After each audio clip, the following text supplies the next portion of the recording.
Hello everyone. Just because of a second look at you in the crowd, your smiling face never fade away from my mind. The lyrics that every Chinese is quite familiar with and can even hum softly are perfectly applicable to Honggu and Shishan. It happened when Honggu was 16. By her father's arrangement, Honggu was married to a rich Shen family. But on the way to her husband's house, the bridal sedan chair was blocked by Shishan, a 6-year-old child at that time. When relatives asked him the reason, he opened his toothless mouth and answered, I just want the bride to touch me. Everyone laughed and said he was cunning. What are you guys laughing at? My third uncle said if the bride touches my missing teeth, and then they will grow new ones. When hearing that, Honggu couldn't help but smile sweetly. She lifted the palanquin curtain and stretched out her hand to gently touch the child's teeth.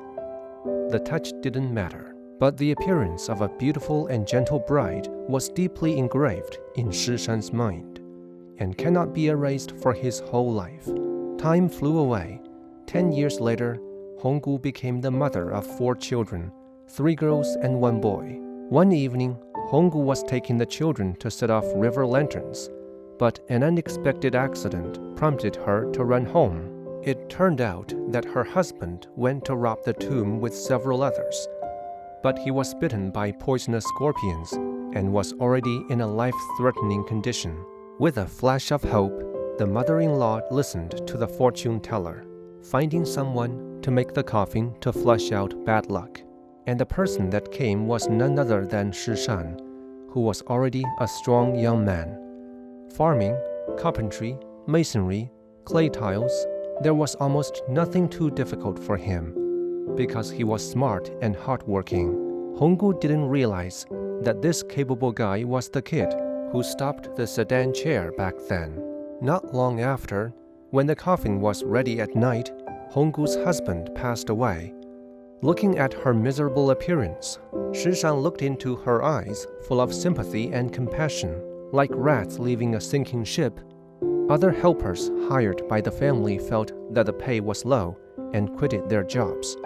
But Shishan told Honggu's mother-in-law that he did not need to be paid, and just wanted to stay by Honggu's side and guard her. A year later, one day, Shishan drove an ox cart with Honggu to sell her homebrew wine at the marketplace. On the way, he sang a song. I went to see my husband in the morning, who was sick in bed. I took his hand, but he didn't want to eat breakfast. I asked him again what he wanted to eat. He said, my last wish is that we can be buried together on the mountain.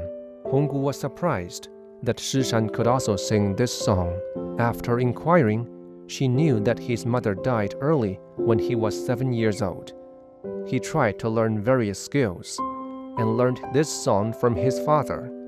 Honggu was full of praise for Shishan's independence and capability, but she was still unaware that the boy loved her quite early on. One day, Honggu went to wash clothes by a river and encountered a rogue who had coveted her for a long time and who pounced on her in the water. Shishan arrived in time and punched the rogue away. The rogue didn't give up.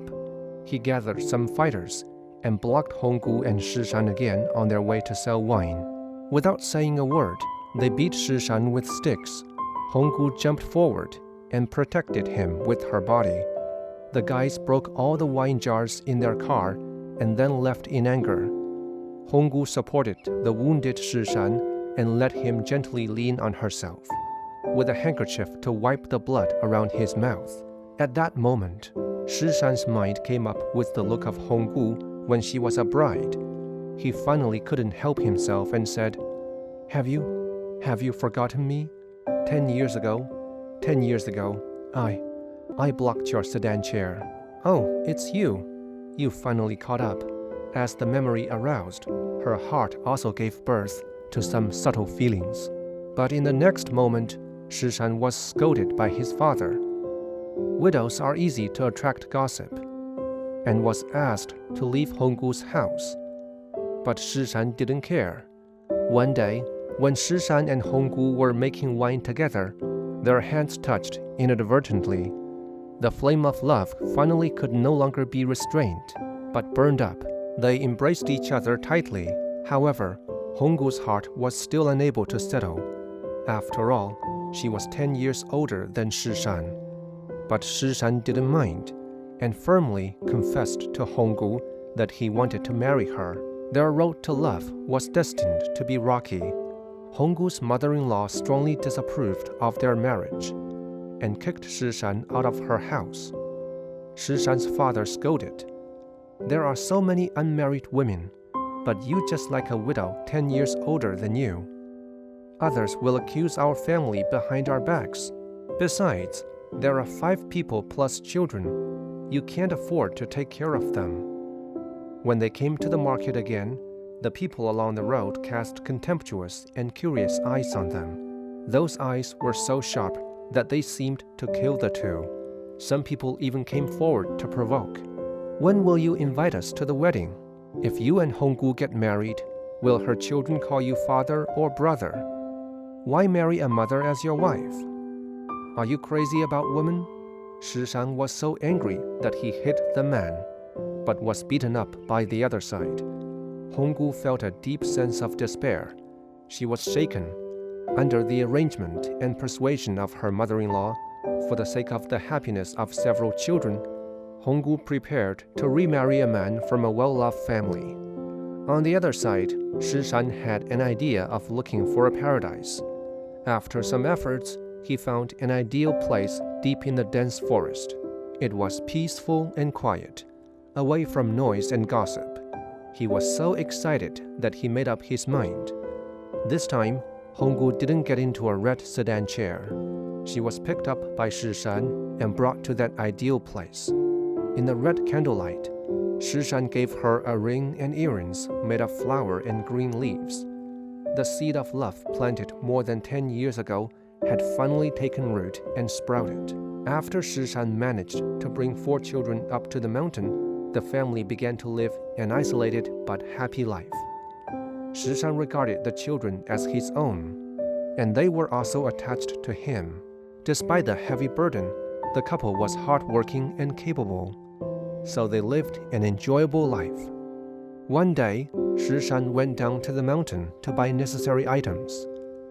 Until it was already dark and he had not yet returned, Honggu shouted in the mountain, "My lad, come home! My lad, come home! My lad, come home!" But there was no response. Honggu was so worried that she went down the mountain in the dark. However, the path was with steep slope, and she slipped and fell to the ground. Shishan returned with necessities on his back, shocked and distressed when he saw her. He immediately carried her back for medicine. Since then, Shishan had had a strong desire in his mind to build an easy stone road for his beloved. Hence, weeding, leveling, and lifting stones became his daily routine. When the thatched roof was finished, their child was to be born. One evening, the couple chatted happily. "Does the shoe fit, my lad?" "Yes, so comfortable." "But didn't I tell you to stop calling me lad? You're my favorite lad." "Okay, so you are my favorite Amma." "Amma? Amma is in charge of my lad." "My Amma, you worked hard. Let me help you to wash your feet." That night, a healthy baby was born in their thatched cottage. The baby's name was Shiyuan, which meant the fate with Shishan, and his nickname was Moya, referred to the teeth of Shishan that Honggu touched in the past, to commemorate the couple's wonderful serendipity. A few years soon passed. The thatched roof collapsed under a thunderstorm. Shishan prepared to build a tired house. But in the meantime, the eldest daughter was slapped by the angry Shishan because she had a quarrel with her brother. She aggrieved and ran out alone, and accidentally fell to her death under the cliff due to the rugged mountain path. The couple suffered the biggest blow since they went to the mountain.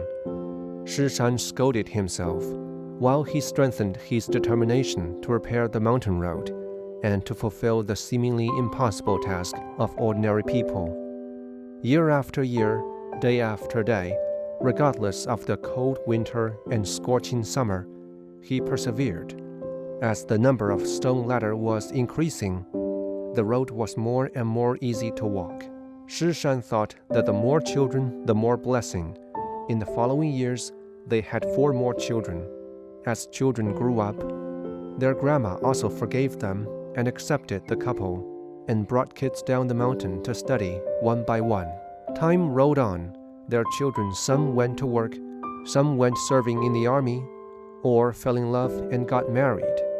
Gradually, only the old couple stayed in the mountain, along with the shout of Honggu, "My lad, dinner is ready. Go home." The mountain road, which had been built manually for more than 50 years with more than 30 steel drills broken, was finally completed. Shishan used up all his powers. He took the time to count that there were 6,208 steps. However, the separation inevitably came without warning. The 55th anniversary of their moving to a mountain was approaching.